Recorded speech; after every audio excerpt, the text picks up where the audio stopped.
İkinci vəsfi möminlərin cahil insanları tərk eləmək. Yəni tərk eləmək o demək deyil, dəvət eləmirsən, dəvət edirsən. Lakin onlara qoşulmursan cahilliklərində. Onların Allah və Rəsuluna asi olan əməllərində, sözlərində, məclislərində sən olmursan. Çünki onların məclislərinin demək olar ki, əksəriyyəti nədir? Allah və Rəsulun qəzəbləndirən məclislər olur. Allah Teala buyurur ki: "Və izə xatabəhum el-cahilun qalu salama." Cahillər o təvazukar insanlara, mərhəmətli Allahın qullarına bir söz atanda və ya onları ələ salanda, onlara pis söz deyəndə onlara salam deyib keçirlər.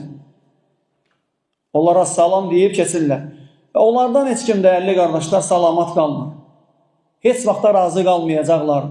Cahillər, Allah və Rəsulunu istəməyənlər, ümumən İslam dinini bəyənməyənlər, yaşamaq onlara ağır gələn insanlar heç vaxt səndən razı qalmayacaqlar. Niyə görə? Çünki sən Allah və Rəsulunu razı salırsan. Onların nəfsləri, onların havaları, arzuları nə istəyirsə, din onlara müxalifdir. Din sənin gözünü, qulağını, dilini, bütün əzalarını qoruyur.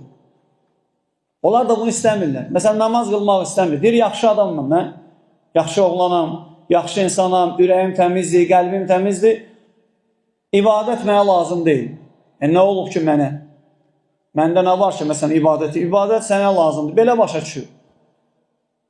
İbadət onun üçün ağırdır. Allah Teala deyir ki: "Vəstəinu bis-sabr vəs-salah və innəhə ləkəbiratun illə aləl-xaşiin." Səbir etmək və namaz qılmaqla Allahdan kömək istəyin. Bu əməl, səbirli olmaq, namaz qılmaq, təmkinini aparmaq özü Allah üçün ləkəbiratun, ağırdır. İllə aləl-xaşiin.